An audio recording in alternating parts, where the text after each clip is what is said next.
Hey guys, it's Kelly and welcome back to my channel. If this is your first time joining me, hi, I'm Kelly and I'm the car mom. I review cars for moms and families, but I also like to give a lot of car buying tips and tricks. I've actually been selling cars since 2016. My family is in the car business. I am ready to talk about how to get a good deal on a car. Today we're gonna start with used cars. Now I'm actually not going to be getting into the negotiation aspect of the used car shopping experience right now. I will definitely do future videos on it. But for this video, I wanted to focus on what to look for when you're used car shopping to make sure you're getting a good used car, or a new to you car, as I like to say. So I came up with 9 tips, tried to come up with 10 and I couldn't. So this is my top 9 tips to ensure that you are looking at a good used car. I think it's really important for you to go in with a game plan so that way you don't get sold too early, you don't let the dealership take control of you, and you say, nope, these are the 9 things I'm gonna look at because the car mom told me to, and let's get started. Okay, number 1 is to make sure you're looking at the car during the day and in good weather conditions if possible. I see a lot of people who will go look at a car in the evening time when they get off work and it's already dark outside, or they go on a rainy Saturday because there's nothing else to do. And unfortunately, when you look at a car in those conditions, you're not getting the best look at it. So to ensure that you're aware of every dent, ding, and scratch on it, go when the weather is nice. That seems silly, I know, but you wanna make sure you know what you're getting. So when you're doing your vehicle inspection, there's so much to look at. And really, it just takes some time. Go over it with a fine-tooth comb, walk around the vehicle. Don't let the salesperson just pull it up, do their quick walk around, and then shove you in the car. Take your time, look over the vehicle. So some things that I would definitely look at. First, how are the tires? Are the tires newer? Do all of the tires match? I think that's a really big indicator for how the car was previously treated / what the dealership did to recondition it. Inspect the rims, make sure there's not a lot of curved wheels. Also, make sure you look at the windshield. Are there any chips or cracks in the front windshield, the back windshield, any of the windows? And then finally, when you get into the interior of the car, inspect the leather, inspect the carpet, inspect the headliner, and just make sure that it all looks good. Set your timer for 5 minutes and just take your time looking over the car. Don't stop looking over the car until that 5-minute timer goes off. You'll feel better. I'll feel better, you'll feel better. Salesperson might not feel great about the situation, but he'll get over it. Before you drive off the lot, if you want anything fixed, you have to ask the salesperson. Don't get too nitpicky on the car. It's going to be a used car. It's going to have a little bit of wear and tear. I don't think them fixing things is the best negotiation tactic, because then basically they're not gonna take any money off the price of the car if you're worried about every little dent, ding, and scratch. So accept some of the minor dents and dings. It's just, you know, it's a used car.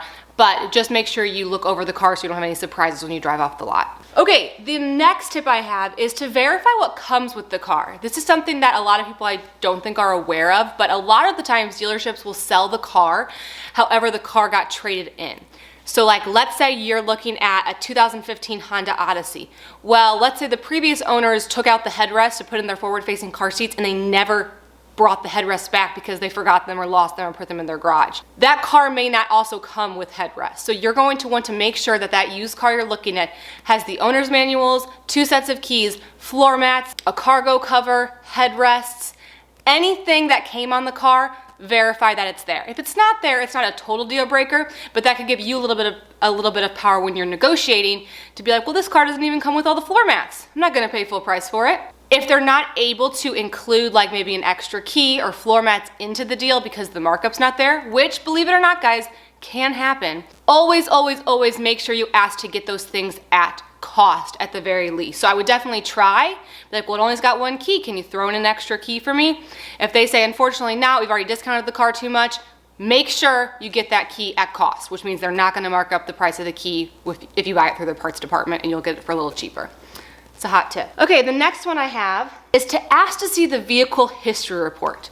I've done a whole video on vehicle history reports, auto checks, and Carfaxes, and what to look for. So anyway, I will leave that video linked below.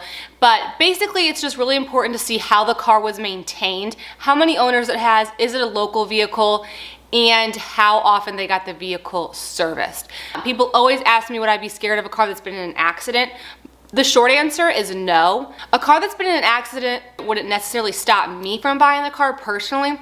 I would just look at how severe the accident was, and then I always like to look at what happened after the accident. Did that owner trade that car in right away? Did it constantly have to be in the shop for the next 6 months for major repair work?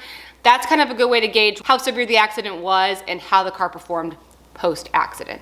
So the vehicle history report is huge. Don't buy a used car without it. The dealership should be able to provide that for you. And if you are looking at a car that's maybe like on Facebook Marketplace or Craigslist or selling private party, you can purchase a Carfax or auto check by yourself. They're like around 20 bucks. And it would be a great investment to ensure you know what kind of car you're getting. Okay, my next tip is number 4, and that is to ask what reconditioning the dealership did to the car when it got traded in. So you should be able to ask the dealership, hey, what is your guys' reconditioning process, as in what kind of inspection do you put the car through, and then what did you have to repair on the vehicle? You can ask the salesperson to see the shop records, so then you can see what the dealership put into the car or what they ended up replacing. I sold a car just a couple of weeks ago and it was a little higher price than the competitors, but we had replaced the windshield, replaced the rear brakes, and put on 4 new tires. So yeah, our price was $300 more, but that was like over $1,000 in work that we had put into the car. So I think that that's a really good way for you guys to just know exactly what you're getting and maybe build a little bit of value into the car you're looking at. So I would always ask what they did to the car and what their reconditioning process is. So like at the dealership that I work at, we have a 30-point inspection. The state has a 7-point inspection that's required. So we check 30 different things before we feel comfortable enough selling a car. Ask the dealership to see it. It'll make you feel better. Okay, and number 5 is to ask what warranty comes on the car. This is so important, and kind of like I talked about with the reconditioning process, this is a way to really build value into the used car you're looking at. So when you are comparing it to a bunch of different used cars, don't forget to think about warranties, because warranties can be very expensive. So if you're getting a used car that had a warranty that was able to transfer over, that is a huge selling point to me, and that absolutely goes in the pro column. So I would first ask, if you're looking at a car that's anywhere from 3 to 4 years old, if there's any new car warranty left on it. The way that you can do this is to just find out what the warranty is for the car you're looking at. So if you're looking at a Ford Explorer, Ford has a 3-year, 36,000 mile warranty from the day the car sold. So when you look back on the Carfax, you can actually see the date the vehicle was sold, and then that's where the warranty started. So you'll have 3 years or 36,000 miles from that in-service date.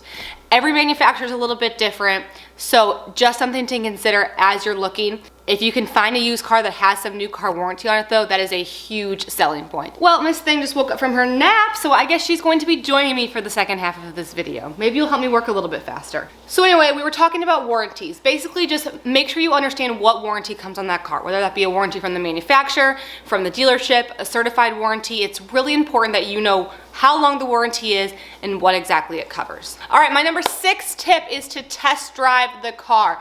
But don't just test drive it like a little timid grandma driving around. No, you test drive that car like you drive your car. You get it over 60 miles an hour, you get it on the highway, you even take it through the Starbucks drive-thru if you want to know. Because you have to be able to make sure you like how that car drives in your conditions, on your roads, and how you drive it. I think that the test drive from a family's perspective goes way beyond just actually driving the car. You want to make sure that that car is going to work for your family. Does it fit in your garage? Can your 7-year-old get in the back seat with your 3-year-old in the front seat? How does it all work? Not the front seat, like the bench, you get it. My next tip is to try out all of the technology and the safety features in the car. Don't just stop the testing out of the car on the test drive. Test out all of the technology, the Bluetooth, any safety features that are on the car, and the heat and the air conditioning. I have heard some horrible stories about people buying a car in the dead of winter, never thinking to turn on their air conditioning. By the time summer hits and they're starting to get hot, they realize the air conditioning doesn't even work in their car. So make sure you test out both. My second to last tip, number 8, is any repairs that you want, you need to ask before you sign paperwork, and I would ask before you even start negotiating, just so that the salesperson and you have a clear understanding of what you want done with the car and at what price that you want to pay. Some dealerships, as soon as you drive off the lot, the car is yours and they do not have to fix anything. On top of that, if it is the type of situation where you maybe want to get like a couple of dents repaired or a windshield replaced, they're going to probably put it on something called a we owe you owe. Just make sure you have it in writing that they are going to fix it at no cost to you. So make sure you have that clear expectation lined out, signed by them and by you before you sign any paperwork / leave the dealership. And then my last tip is optional, but if you want, you can always take your car to a mechanic that you trust.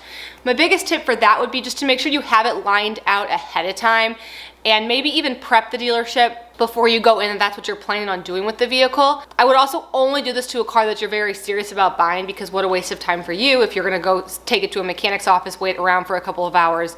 and then not even end up liking the price or liking how the car drives. So once you know you like the price of the car, you know you like the car, and you just want to get that last bit of information from a mechanic you trust, that's when I would go take your car to a mechanic. But I would definitely set the dealership up early on saying, this is the car I'm interested in. If I like the price and I like the car, I'm going to buy it if my mechanic says it's okay, or something like that. So anyway, that wraps up my top 9 used car buying tips. I'm going to be doing a lot more car buying videos in the future, including a lot of negotiation car tips. So definitely stay tuned for that. Please give this video a thumbs up. Thanks for watching, and make sure you subscribe because I'm gonna be posting a tour a week, as well as a lot of other nice videos like this one. Okay, I literally just thought of the 10th tip. I want a 10. 10th tip, I would also argue the number 1 tip to helping you make a used car buying purchase decision a little bit easier, Hattie, don't give it away, is to download my car shopping workbook. It's a PDF download. It walks you through a lot of steps of the car buying process, including determining your budget, test driving. I give you a scoring guide, a family planning map, a budgeting tool. I'm sorry, she's so passionate about it. Anyway, I'll leave a link in the description box below. And now I will talk to you next time. Hattie and I are signing off. We are going to go, what do you want to do? Hang out? Eat? You want to eat? Always wants to eat. Alrighty, talk to you guys later. Bye.